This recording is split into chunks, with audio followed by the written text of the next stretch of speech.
I'm going to start by rolling my cake dough into a nice smooth ball, and then I'll take my fondant smoother and smash it down. And I'm going to tap against the table, and what we want are for 3 sides to be flat and the top of her head to be curved. It will sort of end up looking like a piece of bread when you're done. Next, roll out a very small piece of cake dough into a ball and then flatten it with your fondant smoother. And then we're going to create an indentation in the middle using our cake pop stick. And then with a sharp knife or your pin blade, go ahead and cut in half, and we have our 2 ears. Once your chocolate is melted, you can go ahead and dip your stick in, and then we're going to just insert it into the bottom of our cake pop and smooth out the excess with your toothpick. Then we're going to add some chocolate on both sides of our head for us to attach our ears. Once your ears are set, go ahead and place your cake pop to the side and check your chocolate to make sure it's still fluid. If it's cold or seems thick, go ahead and reheat it. Dip your cake pop straight down into your chocolate, and then go ahead and tap your wrist to knock off the excess chocolate. Look for bubbles on both sides. I have a small one by my ear. Once your cake pop is dried, we can begin my favorite part, which is painting. So I'm going to start out with some black poppy paint.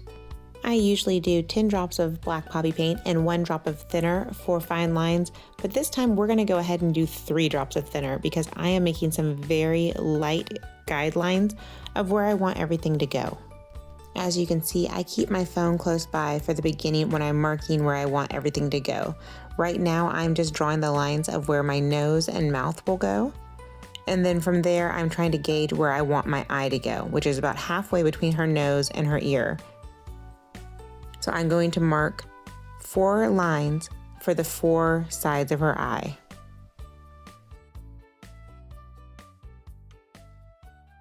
Once I have my guidelines on there, I'm going to go ahead and connect each line with a curve, and I'll end up with a circle. Please excuse my hair in the shot. I was trying to get really close to make sure I could see what I was doing.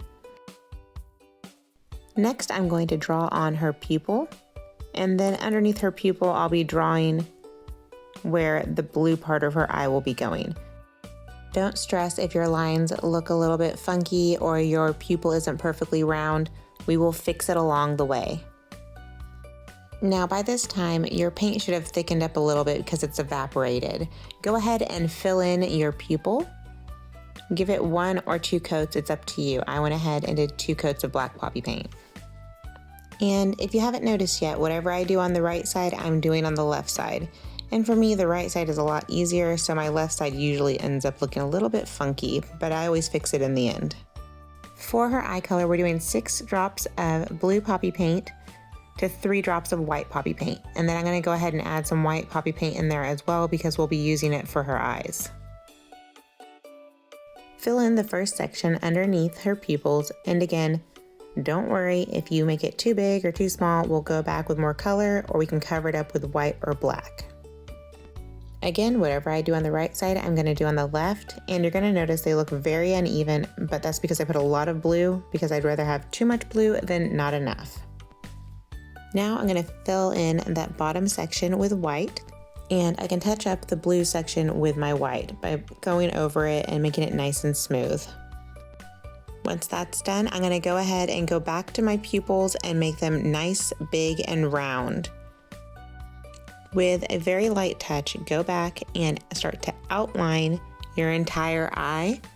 And then we'll go to the inside and we're going to outline between the blue and the white as well.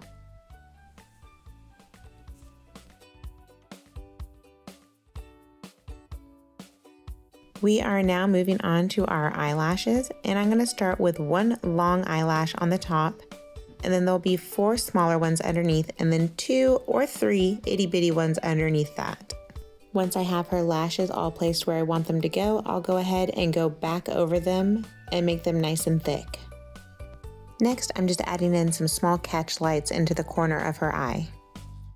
Thin your black poppy paint back out and go ahead and draw on her nose very lightly. And then go ahead and start to draw on her mouth very lightly. Don't worry if your lines are too thick because we can cover them up with pink poppy paint. Once you have the outline for her mouth drawn on, go ahead and darken your nose just a little bit. And then we are going to fill her mouth with blush colored poppy paint. 1 coat should be plenty. Once you're done, go ahead and outline your mouth. And then we're going to draw a line that goes slightly underneath the middle of her mouth. Doesn't start in the middle, it starts slightly underneath and it goes across, and it's going to have a circle in the middle of it. For her freckles and eyebrows, we're going to use equal amounts of brown and orange poppy paint mixed together. We're going to draw on her eyebrows first, and then we're going to add some freckles in between her eyes. I'm also going to add a few underneath, but by the end, once her sunglasses are on, you can't really see them. Still, anyways, I thought that they looked really cute when I put them on. Now that we're all done with her face, let's move on to our fondant work. I'm going to start by rolling a thin piece of red fondant, and this is what we're making our glasses out of. I'm going to use a heart-shaped fondant punch, and I'm going to go ahead and punch out 3 hearts because I always like to have extra just in case I happen to mess one up. And then you're going to carefully place a smaller heart-shaped fondant cutter on top and cut out the middle of each heart. I thought the heart shape was a little bit too long and not wide enough, so I squished down each one just a little bit. Place those to the side and we can begin to work on her hair. Hair is my least favorite thing to work on. I always struggle with it, so I try to make it as simple as possible for me and also for you. As you can see, I just cut out a circle with a circle cutter. And I want it to fit on the back of her head without any extra hanging off, so I'm going to cut it again using the same circle cutter.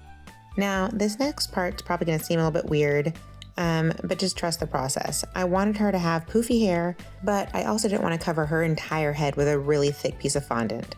So instead, I've rolled out a thick snake that's going to go across the top of her head, and we're going to glue it on there with Little Honey's edible glue.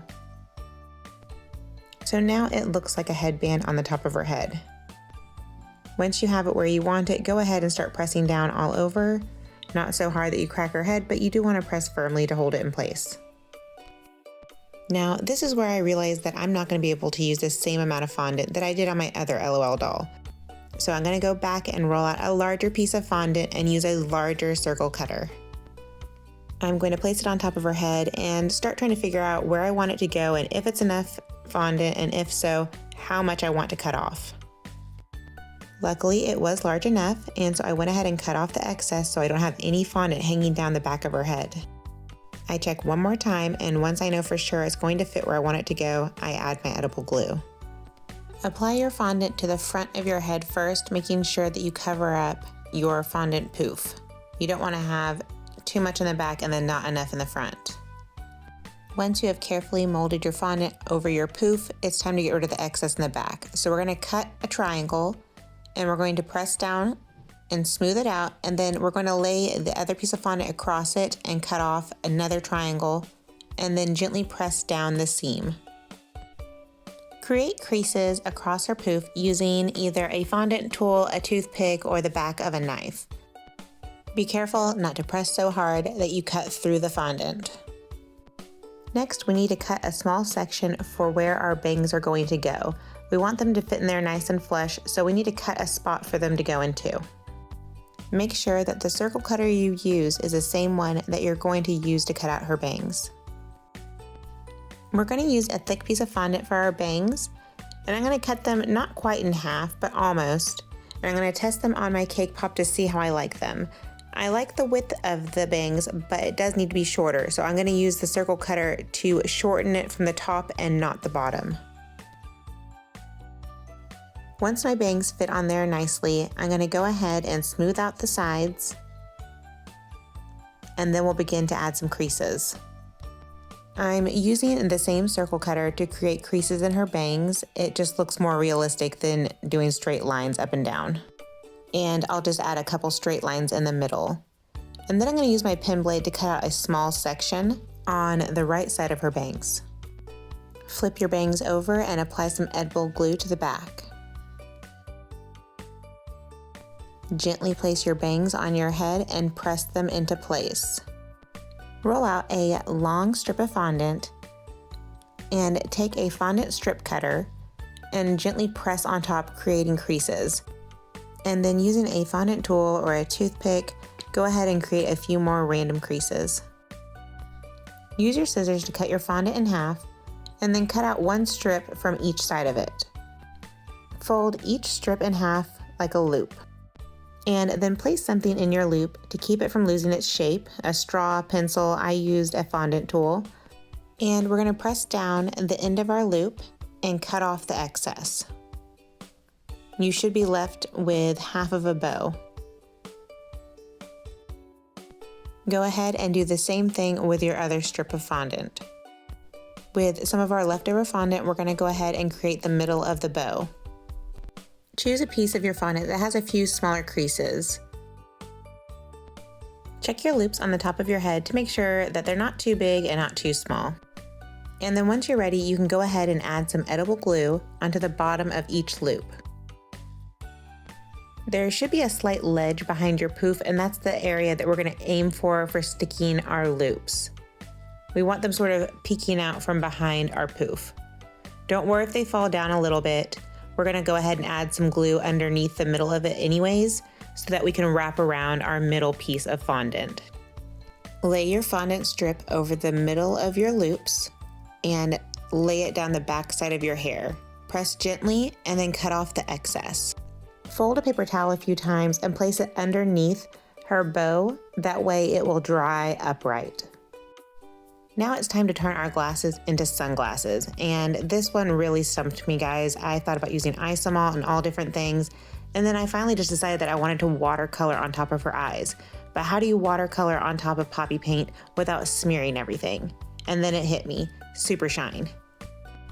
So you need to have a really good idea of where your glasses are going to go, and once you have that figured out, that's where we're going to paint with Super Shine.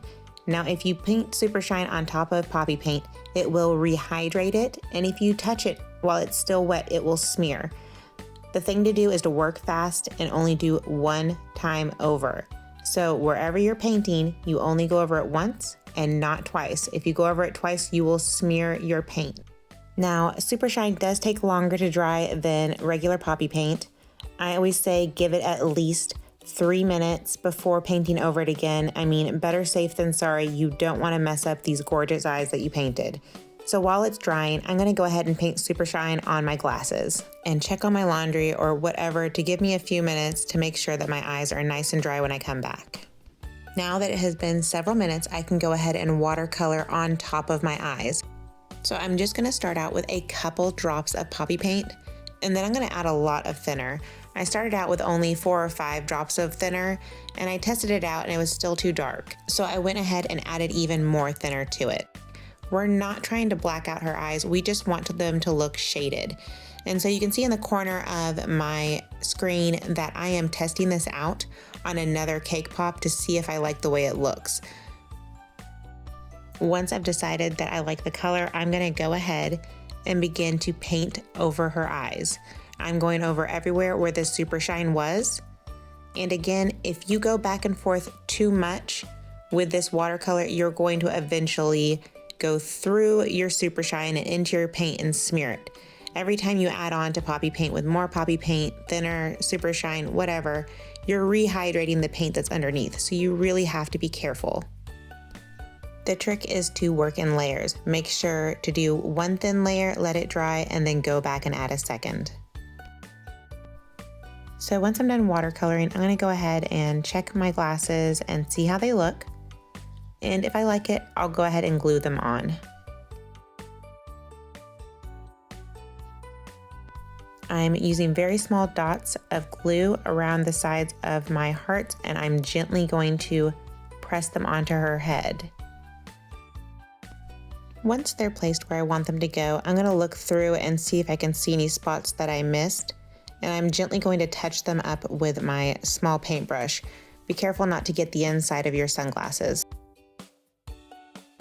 Lastly, we're going to roll out one more piece of fondant and we're going to cut a very small strip to go in between her hearts for the nose piece. Gently place your nose piece where you want it to go and stick it on with a little bit of edible glue. Once it's on there, you can go ahead and paint it with some Super Shine, and you can hit your sunglasses one more time as well if you want to make them extra shiny. And we are all done with our cake pop. Thanks for watching me make her.